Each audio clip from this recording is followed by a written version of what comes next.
I have been experimenting with close-range phase noise for some time now. Here is the sideband noise spectrum, the phase noise from a Wenzel oscillator. And what I'm interested in is what happens.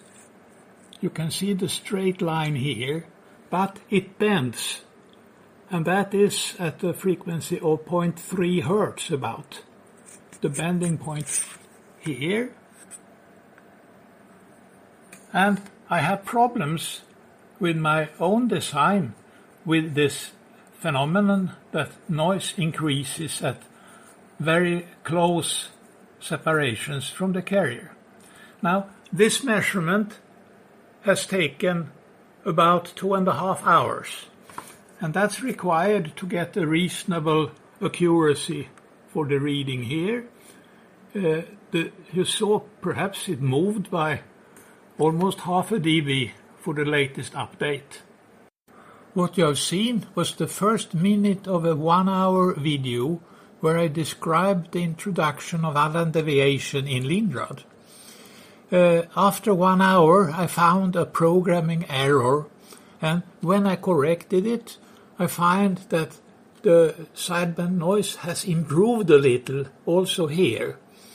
So I will demonstrate a little what the problem was and then go back and describe how Allan variation has been implemented and all the interesting aspects of evaluating sideband noise that have come up. This is Mark, SM0ERR. He is here with some instruments that allow us to measure Allan deviation and some other stuff. I have plotted the new measurement on top of an old measurement. The new is the red dots here and here. The green one is just outside the paper up here. So it differs by about 4 decibels, and here 2 decibels. And then further down the line the difference is extremely small. Above 0.5 Hertz, that's here, the difference is typically smaller than 0.5 dB, except here, where there is nearly a 1 dB. Must have been an error. And then I didn't go further than here, because I'm using the sound card and I have a problem in this range. With the 4 dB improvement, I need much longer times of measurement to get the significant separation between the measured correlation here and the imaginary part, which is a measure of the noise in this measurement. Channel 1, the green crosses, is much better than channel 2.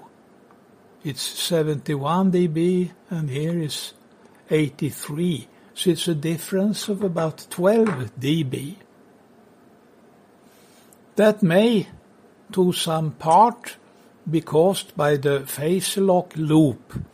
So I will change the time constant, but first I will show what the spectrum looks like. This recording spans several minutes, but I have cut out sections where nothing happens. So you can see these spectra. It is with a separation from here to here of 0.1 Hertz. So these sidebands are very close to the carrier, and they are different between the channels. And I will record now just to show how that difference varies from measurement to measurement.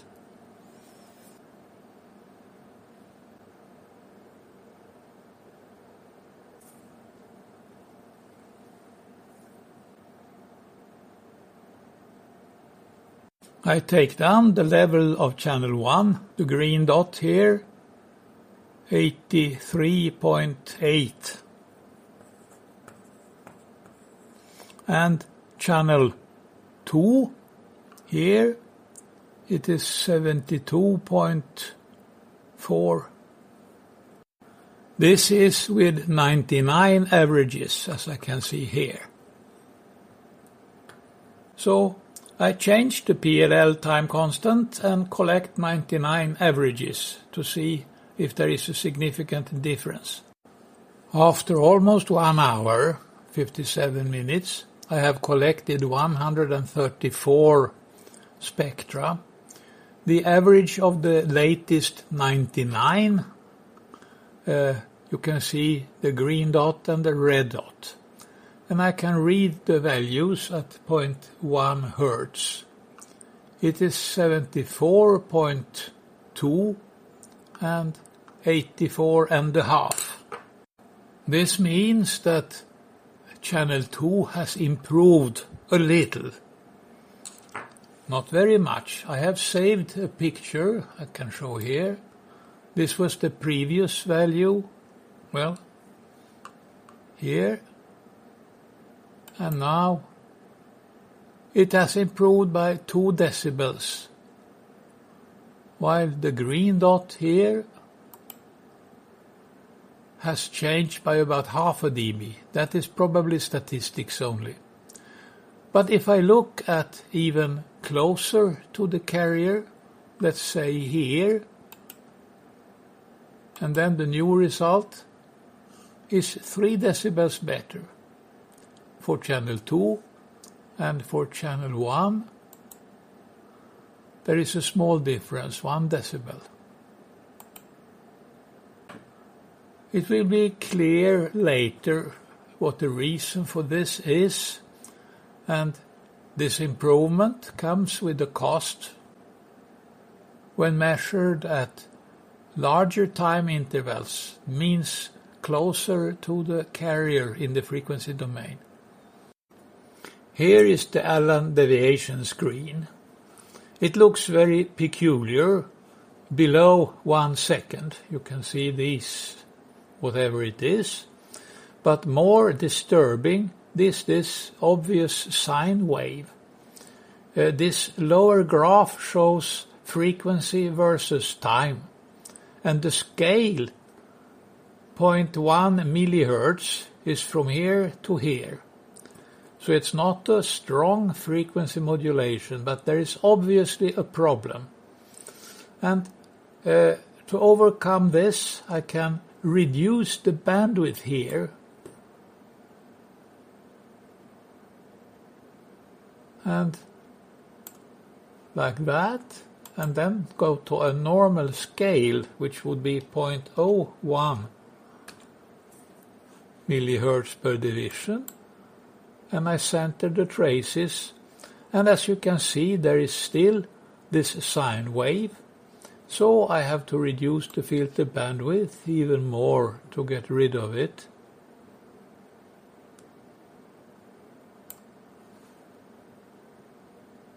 Something like this. And if I now look for the Allan deviation here, I will clear the spectra. It behaves dramatically different. Now, this is a software bug in the filter. The filter function shown on the screen here isn't what is really implemented in this old version of Linrad. The baseband filter, which should look like this,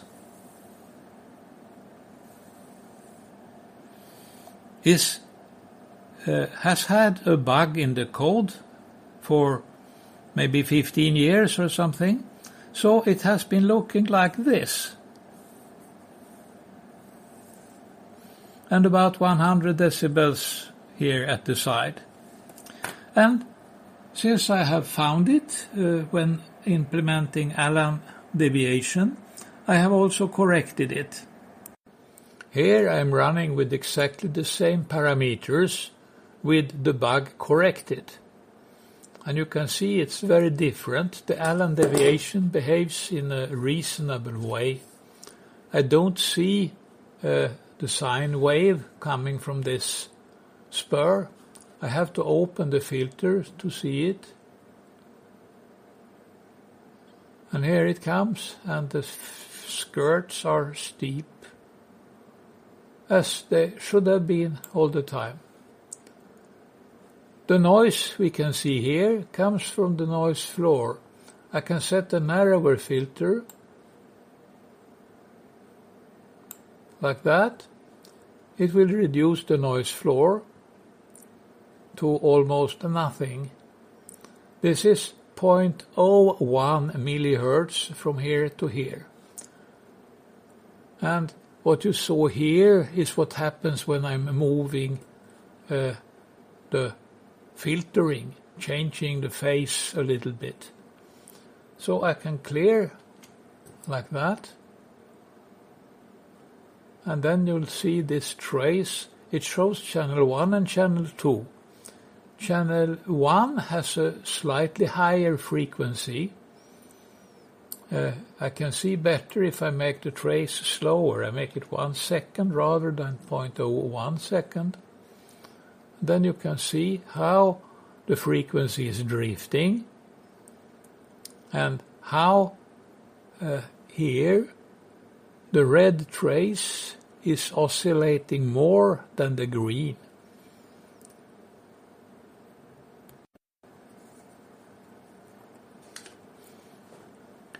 Here we can see how the frequency is changing with time. Now there are two sources of frequency change. One is the drift of the channel 1 local oscillator, the green trace, but there is also the oscillations of the frequency from the Wenzel oscillator. I will replace that with a rubidium stabilized oscillator, which is stable in the long time scale. The rubidium oscillator is far more noisy close to the carrier, as you can see on the noise floor. I have a narrow filter, so I am eliminating a lot of the noise. Everything outside this filter will not contribute. So this Allan deviation plot is okay, only above 1 hertz or something like that. Now what I'm interested in is frequency versus time, and it comes here and it's a little bit noisy. I can make it less noisy by setting a narrower filter.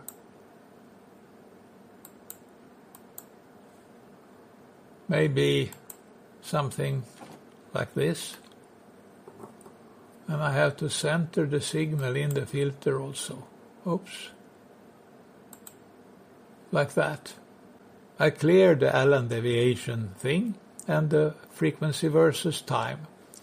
And here the noise level is reasonably low because the filter is narrower now. So I will have to wait for a while to see what I'm interested in.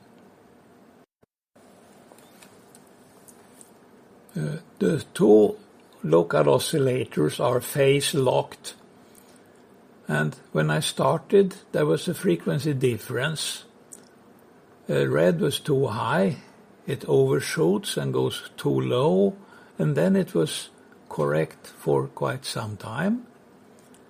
You can see here that frequency change is the same in both channels, which means it originates in the test object, the rubidium stabilized oscillator. It is the noise I have within this passband that I can see here.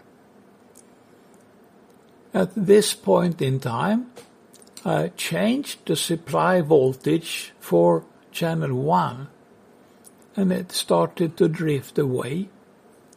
And for reasons I don't know, there is an immediate reaction in channel 2, which I didn't expect. And then the PLL loop tries to move it to the same phase that the green trace has. But since the frequency has been too high for a while, the frequency has to be too low for a while in order to get back to the correct phase shift, because I'm locking on the phase, not on the frequency.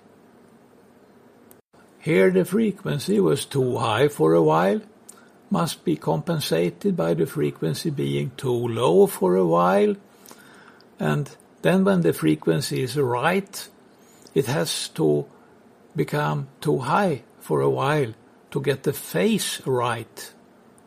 And then it oscillates, and after some time it stabilizes, and whenever there is some noise there are these oscillations introduced. And that is a fundamental problem in phase locking. There should be a microprocessor knowing the history and making clever decisions on what frequency to set the locked oscillator to. Here I have restored the supply voltage, and I get a frequency step like that. And after a while, channel 2 will see the output from the phase detector through the time constant and start to adjust the frequency upwards. And when it has come this far, the frequency is the same, but the phase is not right yet. So it will continue and overshoot, and then it will go back and undershoot, and eventually it will stay at the same frequency and phase as long as the noise in channel 1 is low. But what I see here, the green trace is going down in frequency while the red is going up. Channel 2 should not affect the phase, means frequency, in channel 1. This indicates that there is some coupling. Maybe a little portion of the channel 2 signal is leaking into the mixer of channel 1. And that will change the phase in channel 1 as the level changes, and will cause a change of the frequency in channel 2. This is highly undesirable because it means I get a false correlation between the two channels. Any noise in the oscillator of channel 1 will affect channel 2 a little if it leaks into the channel 2 system. So I will have to look for that once again. I have had this problem before, but at a much higher level. The very first thing I noticed after adding evaluation in the time domain with the Allan deviation and frequency versus time. You can see here the red trace means the frequency of channel 2 is oscillating up and down. I haven't noticed when doing the evaluation in the frequency domain because I couldn't go closer to the carrier than 0.1 Hertz, means 10 seconds, and for any interval of 10 seconds only, the frequency is constant, although at some later time it's also constant but different. This would not hurt the spectrum as long as I don't go too close to the carrier. This is the original design of the PLL loop filter. There was a problem, it was too fast, so sideband noise on channel 1 would modulate channel 2 with the same noise, and that gave a false correlation at very low offsets from the carrier. To overcome the problem and be able to measure near the carrier as close as 0.1 Hertz, I increased this capacitor by a factor of 10, made it 10,000 microfarads. That was the reason why the PLL loop started to oscillate, as I found now very recently when looking at time versus frequency. Now I have the filter like what you see here. This is a 1 farad capacitor rated 5.5 volts, so I have it protected by this Zener diode, which will never actually operate unless I make a mistake and put the DC voltage in here for some time. Anyway, this is what gives the performance you have just recently seen. This is the 2-channel receiver I'm using with the sound card. oscillators and phase lock is just a mixer, and it's a Schottky mixer. And then there is this amplifier with a filter in it. But the important thing is the output of the oscillators. They go into the mixers. They are split in a hybrid to two mixers, and the same here. Channel 2 goes into a hybrid and to two mixers. And then the signal that I'm testing, the device under test, goes this way, and the other channel this way. Also hybrids to split, so I get the I and the Q signals from these mixers. What I have done is I didn't use these amplifiers because signal levels are high. So I have left them out, and then what happens is that the oscillator of channel 1 goes into the mixers. There is some limit as how high attenuation there is. So there is the oscillator comes out, goes backwards this way, and then it goes into the other channel. So I have a crosstalk between the channels because of the limitation of the isolation in the Schottky diode mixers. So I have put back these amplifiers. These are low noise, noiseless feedback amplifiers. So the isolation this way is only 20 decibels, but the gain is 10 decibels. So I have to insert attenuators here. So 10 dB of attenuation to compensate for the gain. And then there is the reverse isolation. And this has improved the situation quite dramatically. I have collected sideband noise overnight. That's 6.5 hours. And as it turns out, now the difference between the channels is not very large. At 1 Hertz, they differ by about 1 decibel, and channel 2 is the better one. But at 0.1 Hertz, here, channel 1 is about 3 decibels or maybe 4 decibels better than channel 2. This is just a small difference, and this means that the statistics is much better. The imaginary part is down here at minus 105, while the correlation trace is at 90. This means I could have been satisfied at, say, about 4 times shorter.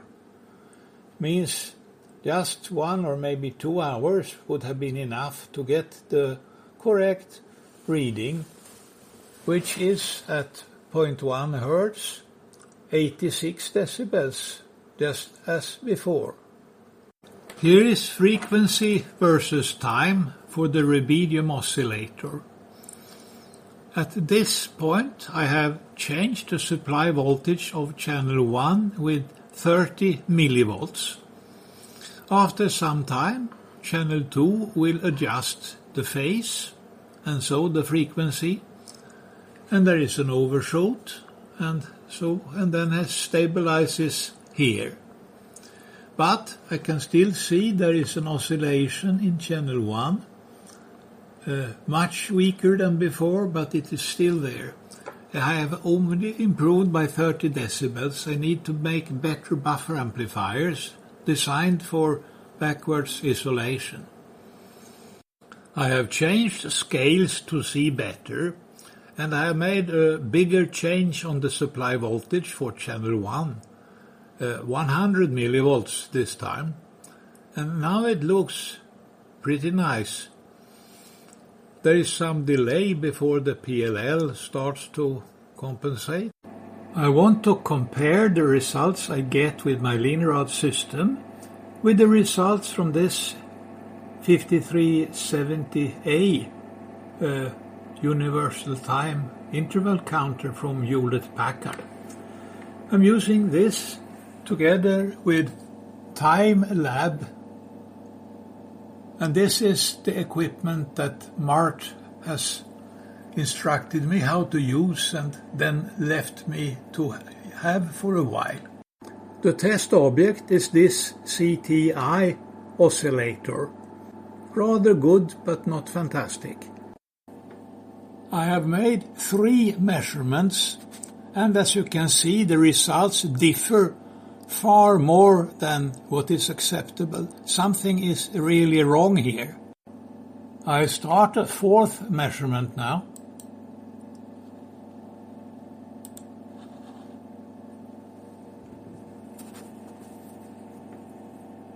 And you can see how it suddenly moves dramatically.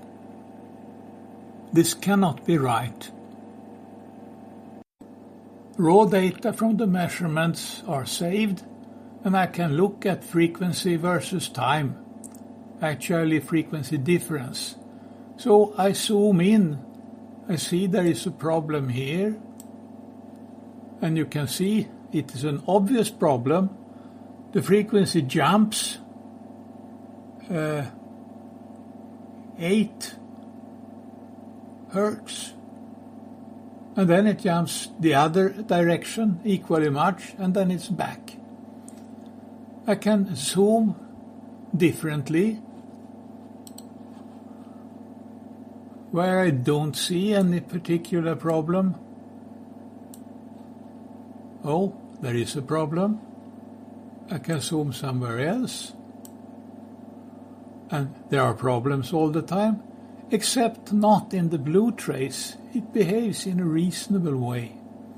The time interval method to evaluate Allan variation requires 2 oscillators. One reference, it's this one. It is a GPS-locked commercial product. And then it is the device under test. And then the time difference at 0 crossings on these 2 signals, that's the raw data going into software. As it turns out, it is necessary that the frequencies are almost identical. Here you can see the time difference, and it changes very slowly. And that is why the measurement is okay now. But there are other problems, as you can see from this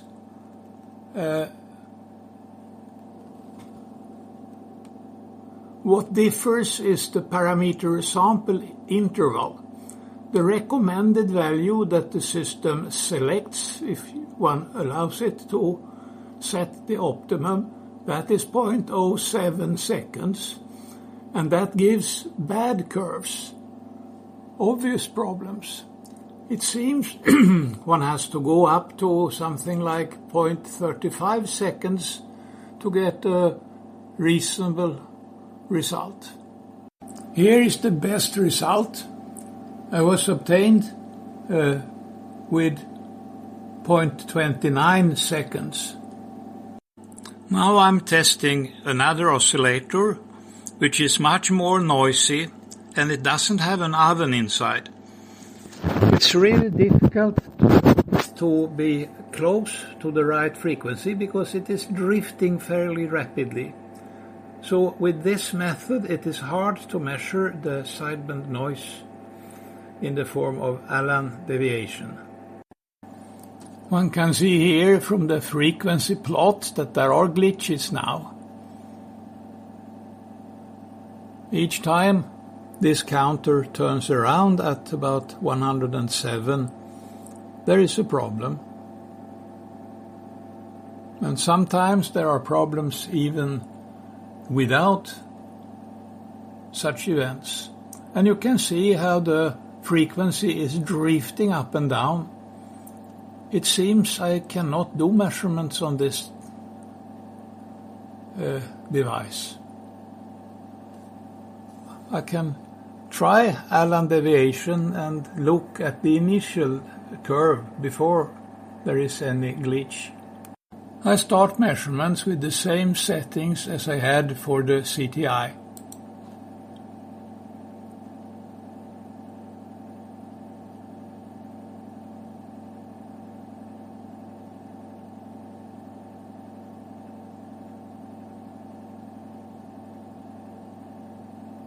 Oops, there we had a signal error, so now the curve is useless. I try once more.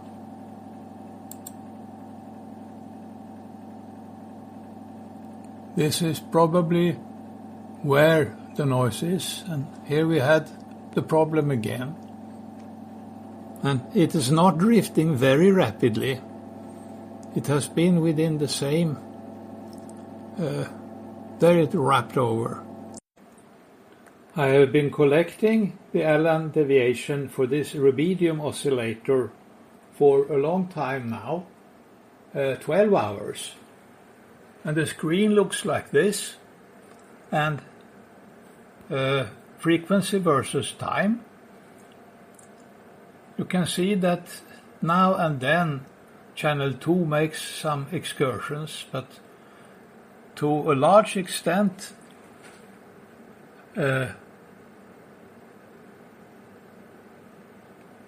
noise is correlated. One can see that. Not always, but quite a lot. And that's reflected by that the points and the yellow trace are all at the same place at shorter time scales, up to about 5 seconds. Then there is a difference, and above about 150 seconds or maybe above 100 seconds there is no difference anymore, because then the phase locking makes the oscillators follow each other. As expected, the rubidium oscillator is very close to the frequency from the GPS receiver. At small tau values, it is significantly more noisy than the CTI oscillator, and this is expected and known.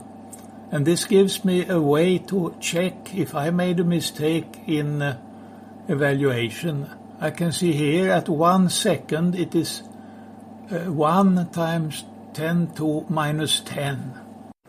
And that does not agree at all with what I found with Linrad. At 1 second it is about 2 times 10 to minus 11. So that's an error by a factor of 5. I will check if there is an error of a factor of 5 at other times also. My current interest is to measure sigma at tau values between half a second and maybe 25 seconds. Means 2 Hz up to 0.04 Hz in the frequency domain. That's where I have problems with my oscillator design and very long measurement times when I do measurements in the frequency domain. This is a 1 hour measurement, and error limits are pretty small, up to maybe here. That's 20 seconds, 25. So this should be okay if I can get it right on my Linrad system. So I take the values here. These are for the rubidium controlled oscillator that I also measured with Linrad recently. Here I am using the SDR-IP with exactly the same parameters to measure the same thing. And 1 minute has elapsed, and that's enough to read at 1 second. And I have 1.72 right now. It was 1.87 on the UADC4, but after a much longer time. And now it's 1.83 after 1.5 minutes. So it is the same result. But now, since I have less spurs, I can open the filter, because I have a modified Allan variation, because there is a filter that moves away a lot of the sideband noise. So I open this here,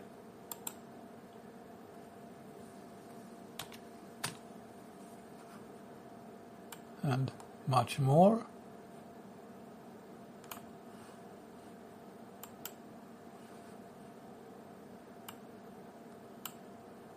This is as wide as I can make it with the current settings in Linrad.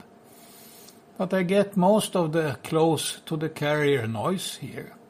There is the flat noise floor also that could have some influence. So I reset and look whether the reading has been changed. Not much. This is 1 minute 47 seconds and 1.76 times 10 to minus 11. So it's the same result. At 0.4 hertz, 3.25,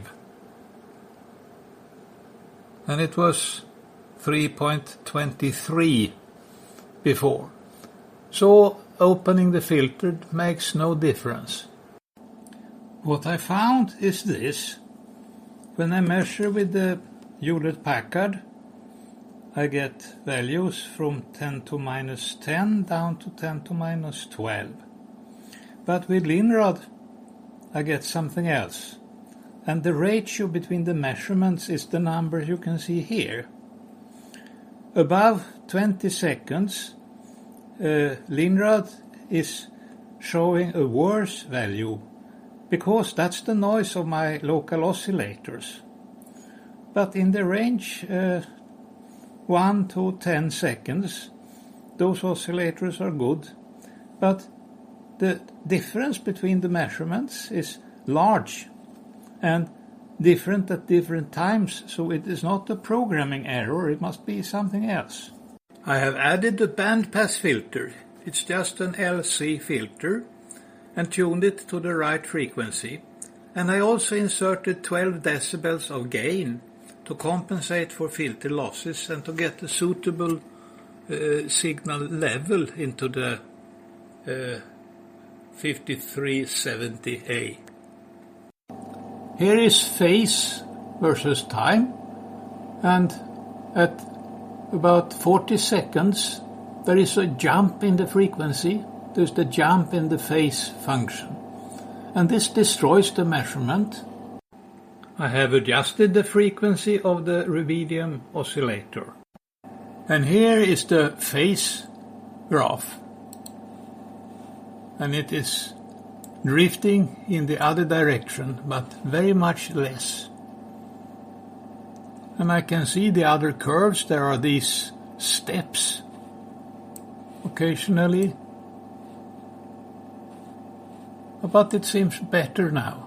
So I look at the Allan deviation, and it's this blue line, and it is much better than before. The bandwidth of this instrument is in the order of gigahertz. I don't know exactly how much, but it's a very high bandwidth. Means it is susceptible to noise from various sources. So that's why I inserted this filter, and also an amplifier, and another amplifier for the signal from the GPS receiver. And then I have connected this little box. It is a limiter with this schematic, and it has a selectivity because of those, and it also makes the amplitude noise weaker. And I optimized the knobs here, and there is a position here which measures the statistics, the variation of the time interval. And it is about 10 picoseconds now. It was significantly larger before I optimized everything. Also, these level knobs have a position where this standard deviation is best. So I got it back there, and you see I have the right frequency. It stays almost at a constant value. So now I make a new measurement. And here it comes. And it is much better now. This technique of measuring Allan deviation has weaknesses, at least for short values of tau. So I wait for a while to see where this goes. Now I made a second measurement. This blue trace before was the red, and they are well within the error limits of each other, and going down to shorter times they coincide exactly all the way. So this looks reproducible now. The sigma values at C at different tau, they are quite different from the first measurement. I have now connected here a cable to the clock input on the back panel of this unit. Before it had a separate signal from the GPS receiver. And the result I get is very different now again. This does not look right. It's far too good. And I try to disconnect the stop signal, and it still counts. So for some reason this signal on the back will do the stop function also. I have attenuated by 20 decibels, and now when I disconnect here it stops.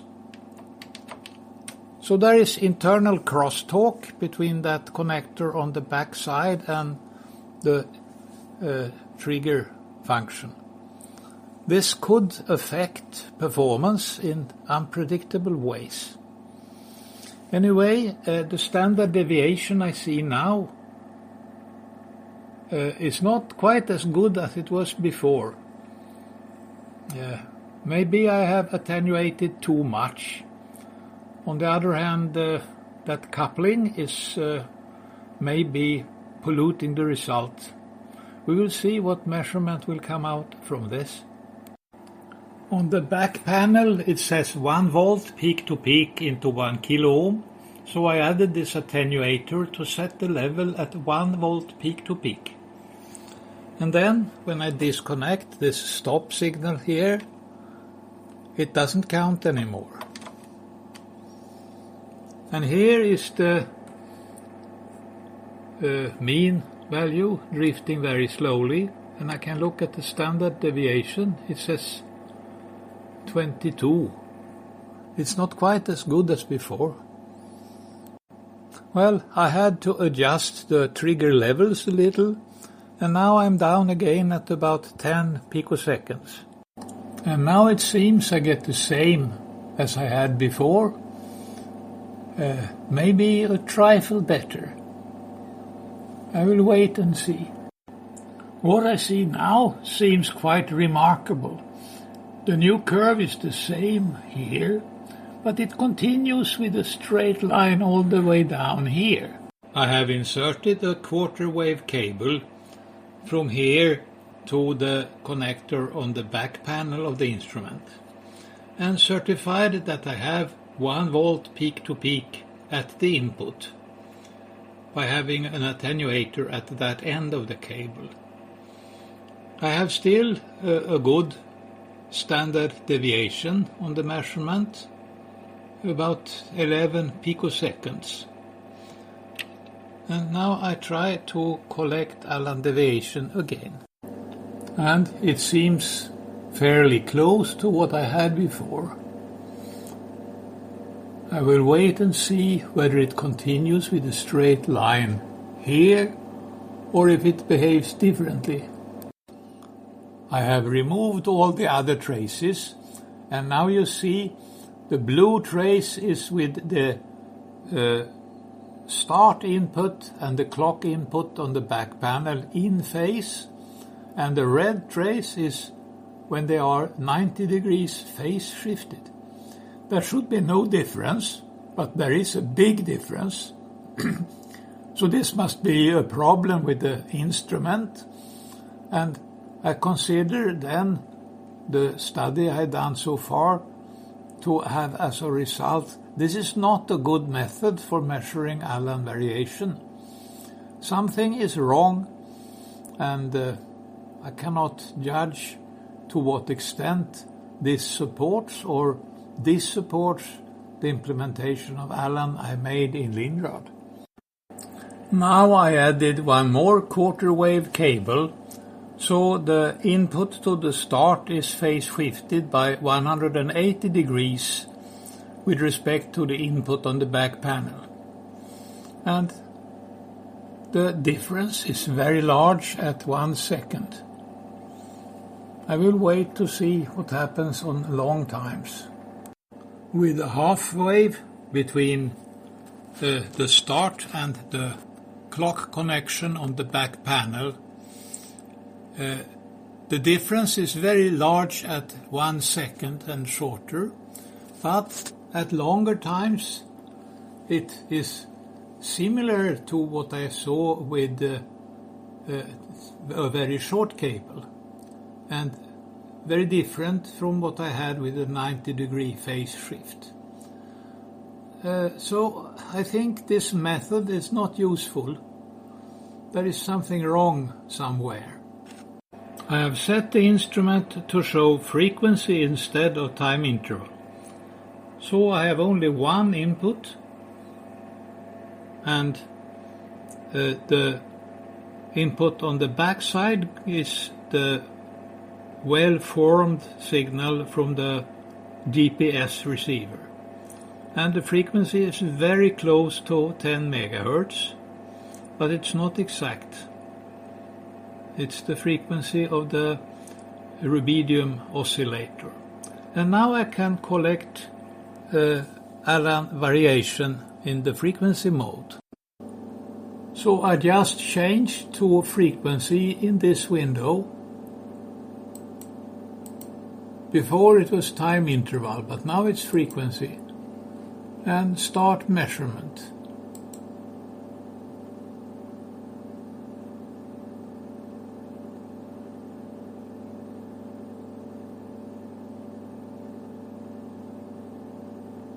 And I wait for a while.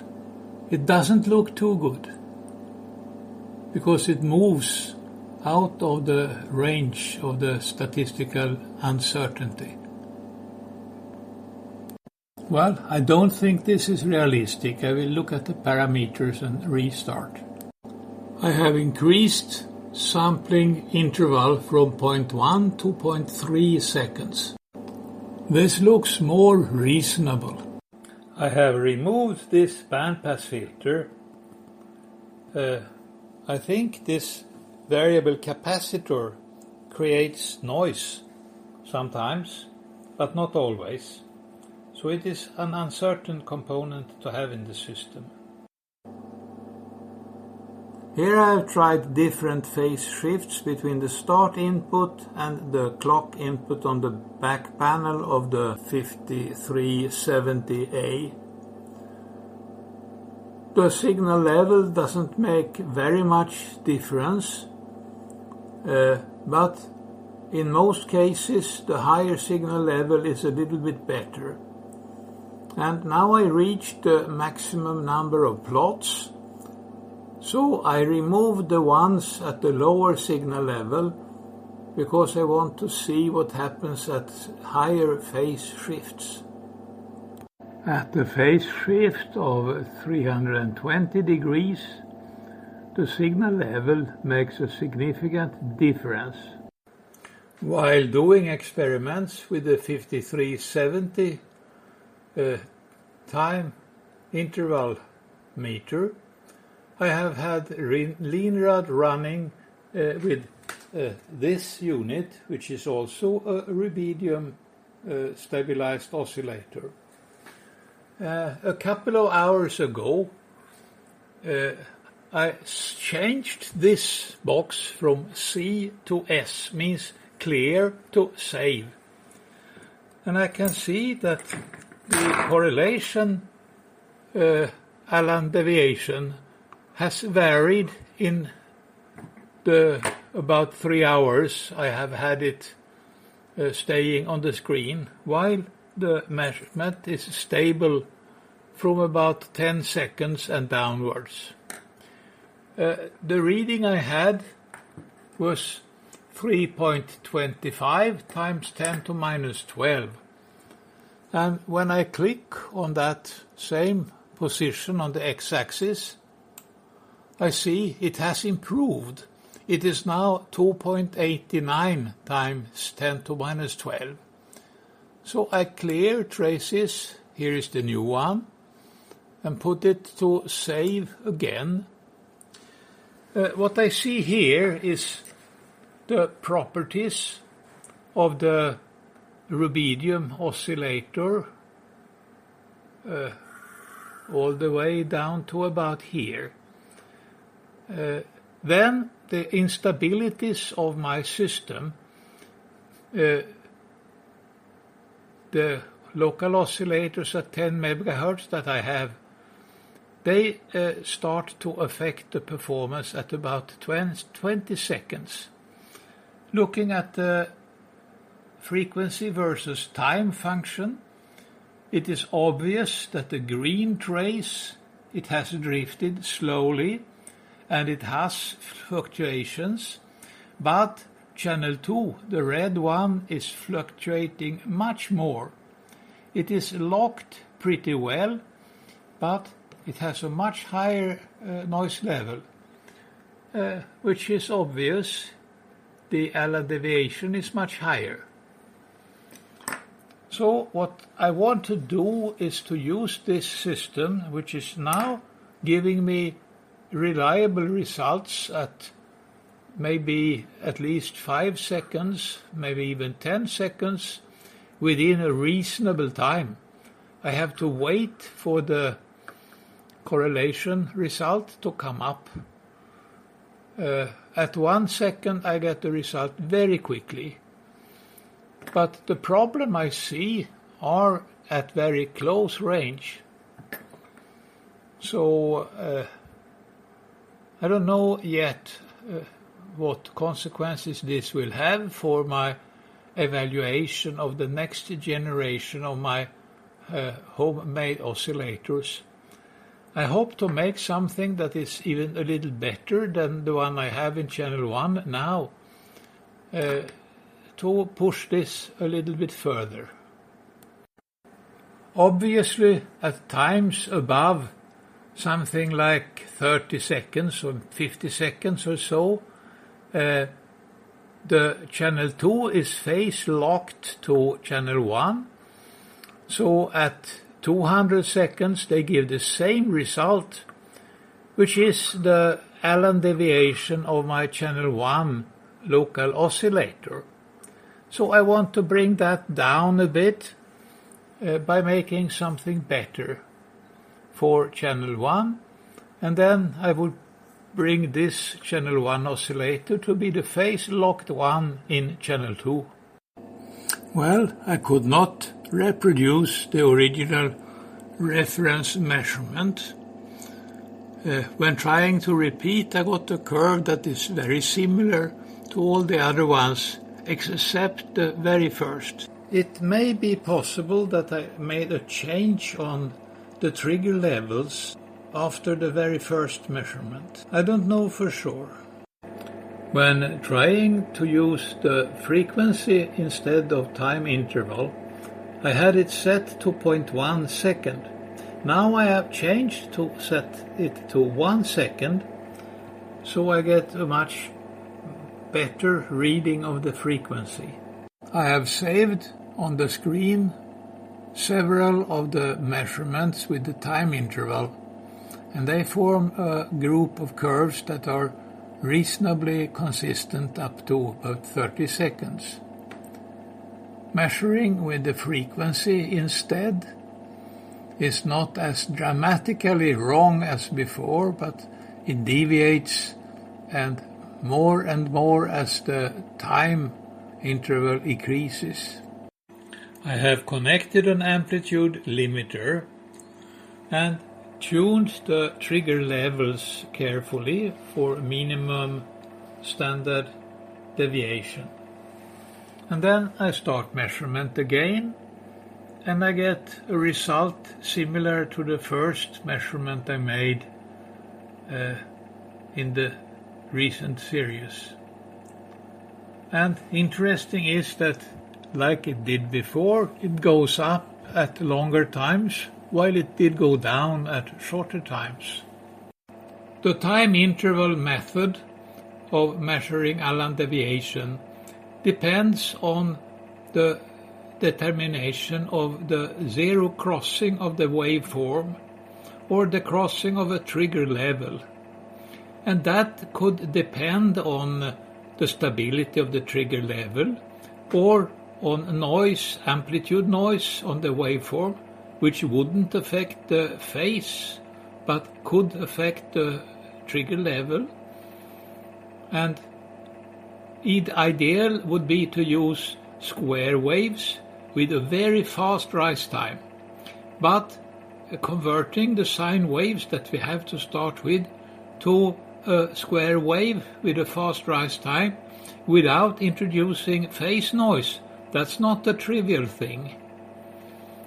So this method has some problems.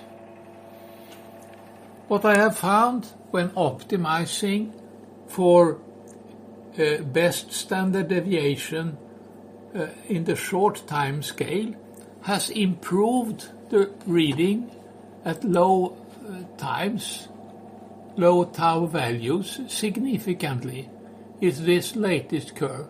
But when we look at long times, the stability of the trigger point has degraded. I have a much worse result here at several hundred seconds. So I think for this method one should pick the best curve that could be obtained with various settings on the trigger lever knobs. So looking for the best of the curves I just showed, I have these numbers. And then I look at the Linrad screen where I do a measurement on a similar oscillator. It is the same manufacturer, so it should be fairly similar. Anyway, at 0.3 seconds, the ratio is 1.05. 0.7 seconds, 1. Then at 1 second, 0.95. Means the 5370A shows a slightly better performance. And then it stays at 0.85, 0.84 up to 10 seconds. And after that, Linrad degrades fairly rapidly because we don't see anymore the performance of the device under test. What we see is the local oscillator in channel 1. But remember, these are two different oscillators, but the ratio is not constant, so one should be a little bit careful. But this seems to be reasonable anyway.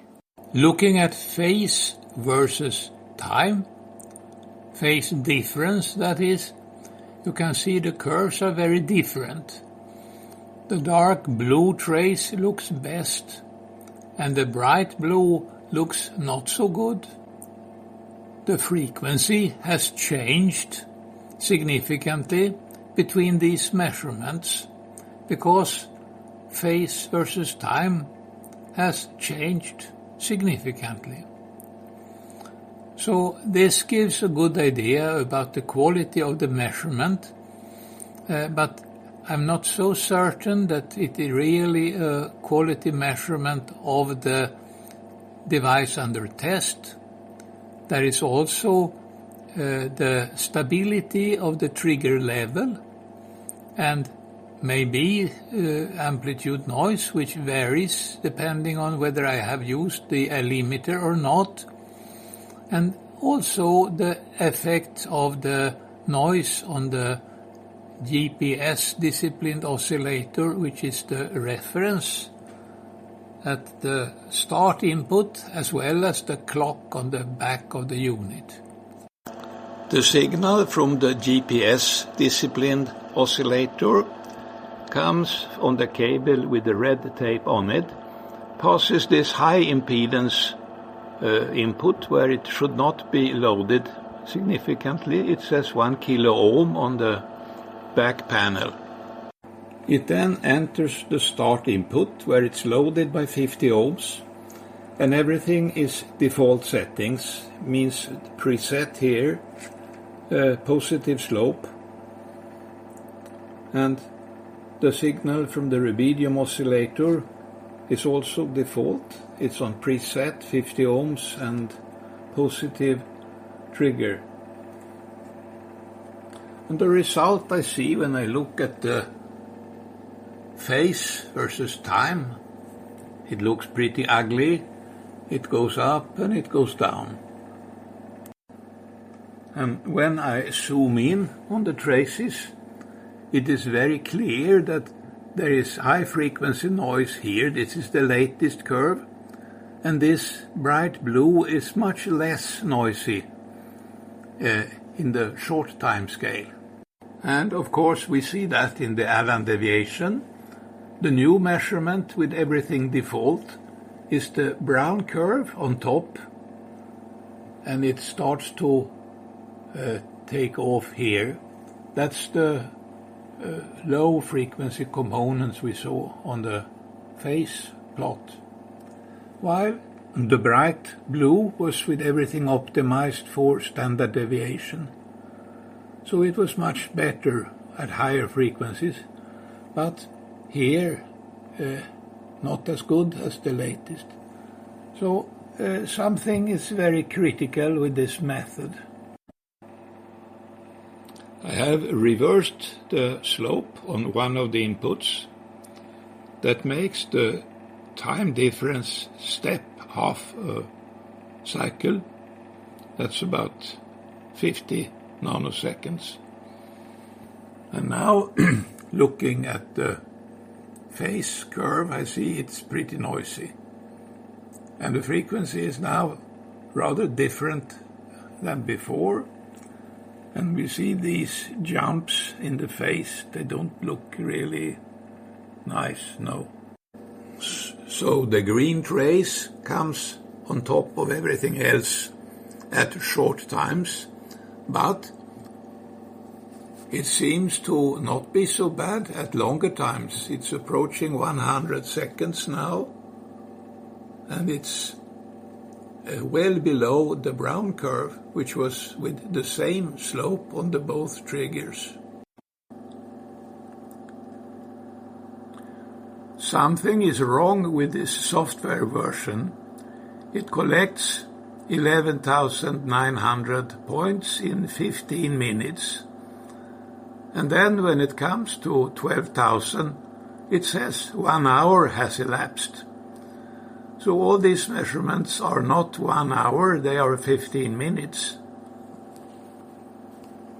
Anyway, the latest with different slopes is down here, and with the same slope it's up there. I don't know whether this is significant.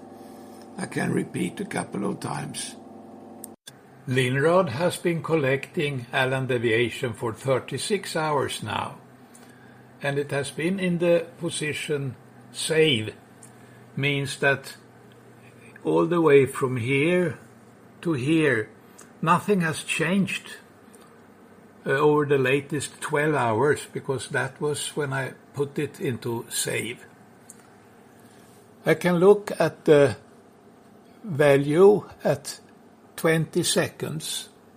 12 hours ago it was 2.72.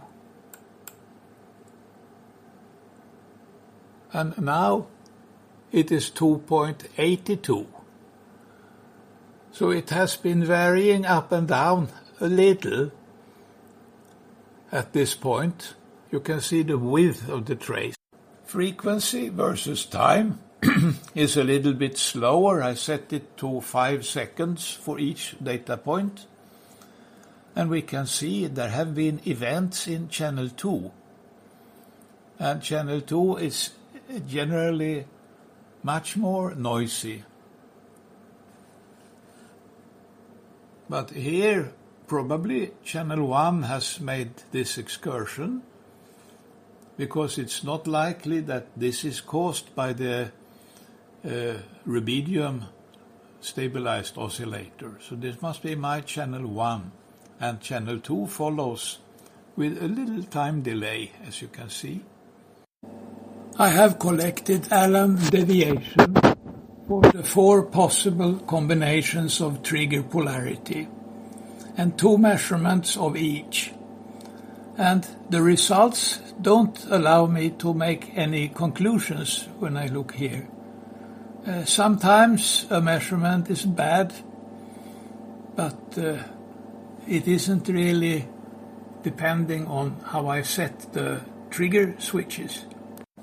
When I look at the phase difference, I can see that the latest measurement shows a significant change of frequency.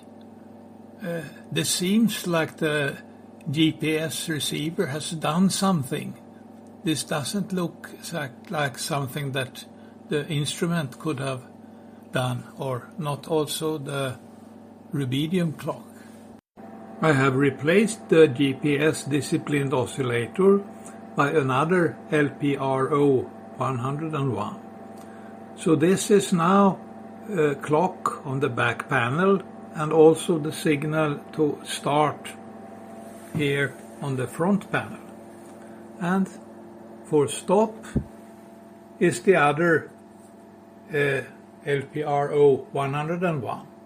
The result at long times is significantly better, but at short times it is a little degraded. I know from the frequency domain phase noise measurements that this LPRO 101 is rather noisy, or very noisy, but for long time they are very good. We can see here the phase versus time. The latest, the green, is almost a straight line with a small slope, while these big variations here and then the curvature, they were caused by the GPS controlled oscillator. So much about GPS locking. It's not a trivial thing. Here I'm looking at the Allan deviation of the GPS locked oscillator. 10 minutes ago I changed mode to save, and you can see that the correlation result is very uncertain. Even here it is reasonably uncertain. I have to wait a long time for the correlation to work when the difference between the 2 oscillators is so big. And the trace here looks very different from what you have seen with the rubidium oscillator. It is a nice trace because the close range noise which was visible here is very much weaker. This will look much better in the frequency domain. I will do a measurement of the phase noise after completing this. And here you can see suddenly for a short time the correlation became negative, so it goes down, but it will stabilize if I just wait long enough. This has been running for 26 hours now, the latest 2 hours in save mode, but the correlation graph, the yellow trace, has not changed much. You may see it is a little wider here than everywhere else. At this point, the data is not correct because I have a filter with a bandwidth of 50 Hertz. because there are spurs originating in my 2-channel receiver, means the signal itself is at about 25 Hertz. Then there is an overtone at 50 Hertz, and I don't want to see that, because that would degrade everything.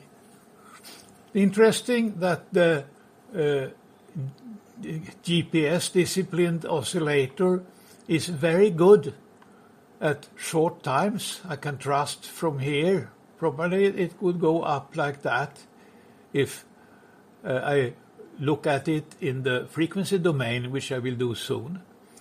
We can see green dots are a little above the red because channel 2 oscillator is better than the channel 1 at higher offset frequencies, which will be easier to see in the frequency domain. Now at longer times, 10 seconds, 0.1 Hertz, that's where the frequency domain starts to not be so good anymore. Here I can see that up to 20 seconds, this looks fairly flat. Then, of course, the GPS disciplined oscillator is staying at fairly low values, but my oscillator, the one in channel 1, goes like this. Channel 2 is uncorrelated up to about 30 Hertz. Then it starts to feel through the phase lock loop what happens on channel 1, and at 200 seconds they are locked to each other, so they follow the channel 1 oscillator, both of them. So this is the properties of my channel 1 oscillator. Here is the GPS, and at some point, probably here, there is a coupling from channel 1 to channel 2. You can see this line doesn't continue, it starts to bend off. So I have, with this method, a tool that can measure what happens up to maybe 20 seconds. But depending on how good oscillator I have, it will be more or less time consuming. As long as the oscillator is comparable to the channel 1, I can just look at the data from channel 1. They come in rapidly. But the correlation data takes a long time because of the much worse performance of channel 2. Frequency as a function of time. Here you can see the curve is not noisy in the way the rubidium disciplined oscillator is. It looks like a nice curve. The green trace, that is. The red trace, channel 2, has much more noise on it. Some of it may be due to the poor design of the PLL filter. It oscillates up and down too much. I don't know how to fix that without introducing too much correlation between the channels. The evaluation I have presented here comes from the signal that passes through this narrow filter. It is a little bit narrower than 50 Hertz because I want to exclude this carrier. Zero frequency is here. This is the fundamental, second harmonic, third harmonic, and third harmonic. Second harmonic comes on the notch, means the DC voltage, so I don't see that. Here is Allan deviation with the 5370A. These two curves were with the GPS disciplined oscillator. It goes to about 10 to minus 12. That's what I see on Linrad about here. But on Linrad I see that all the way down to 0.1 second. But here we have this slope, and that is because of the rubidium oscillators, which are very noisy at shorter time scales or further away from the carrier in the frequency domain. But now these curves are with rubidium as both start and stop signals to the 5370, and they are very good. I have here almost 1,000 seconds, 10,000 seconds.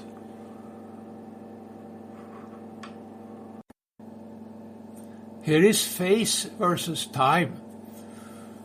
The two curved traces are, these two are when the GPS disciplined oscillator was used for start and the rubidium oscillator for stop. The other three traces in with two rubidium oscillators. I can zoom out, and then we see that over 5 hours approximately, well, precisely it says now, the frequency is not exactly the right, but it is constant. The curve is maybe a little changing the slope from here to here.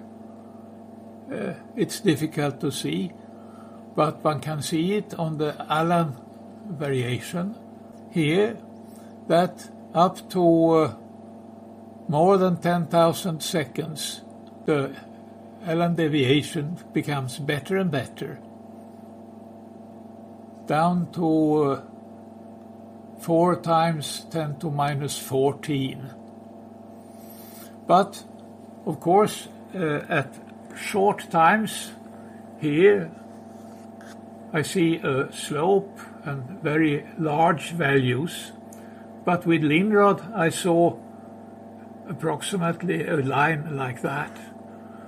And of course the reason is the high noise levels of the rubidium oscillators at short times means far from the carrier in the frequency domain.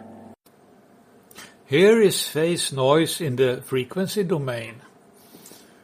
The performance of this GPS disciplined oscillator is not particularly good compared to high quality oscillators of today. I have set extreme parameters that allow me to go all the way down to 0.06 Hertz. And there the level is minus 64 dBc per Hertz. 0.1 Hertz here is minus 72.5. And 1 Hertz is minus 104.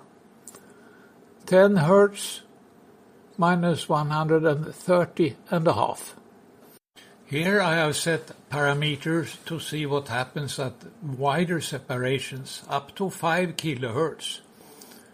And there I see a level here, which is minus 162. And that was 5 kilohertz. 1 kilohertz here, 161. 100 hertz, 150.5, I would guess.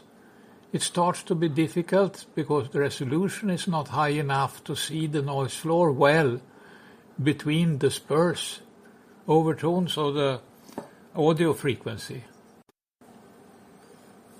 I have set a much larger transform size and waited 1 hour and 43 minutes.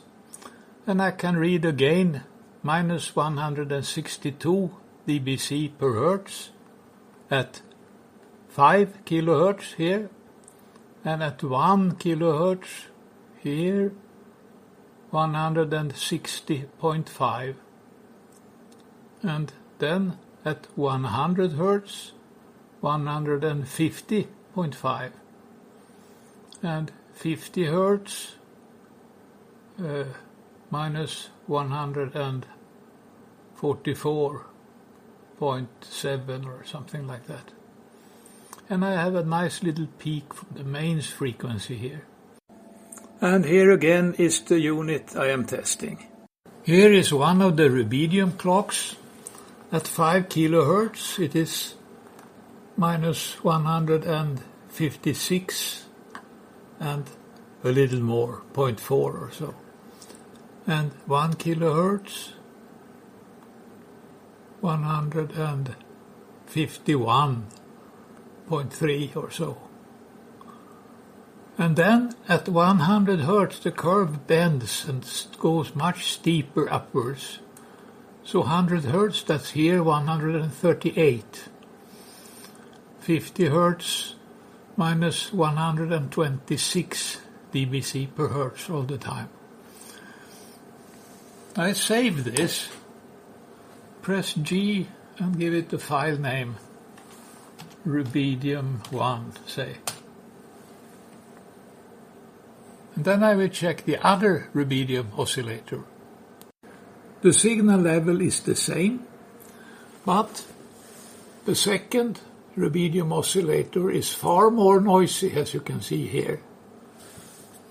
And here is the phase noise spectrum of the second rubidium. It is here, and if I go to the saved image, it's down here. So if I try to read it out, it says minus 149.5 perhaps at 5 kilohertz. And at 100 hertz it is minus 134. And the other one was 139, I think. So they can be very different at wider offsets from the carrier. But they are very good, both of them, over long times, where the rubidium stabilization fixes the noise of the internal oscillator. And at close range, the closest I see here is about 30 hertz, 25 hertz maybe. It's just at the corner, minus 110. This is the better one, the saved image. And this one is at 112, so the noisy one is a little bit better when I come closer. I will set parameters to look very close to the carrier. This is the second rubidium clock.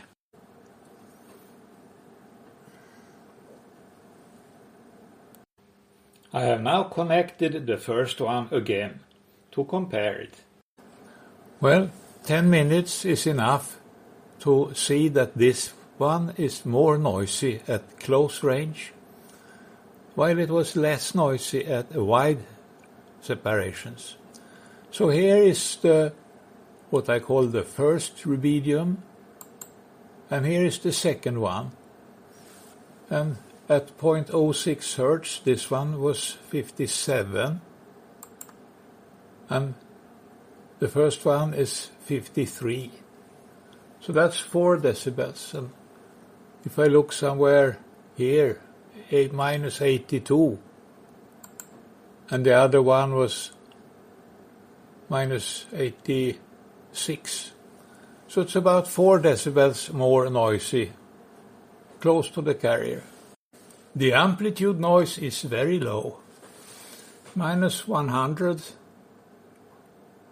nearly, maybe minus 98 perhaps, at 0.06 hertz. Phase noise and amplitude noise are totally uncorrelated, except here for the spur.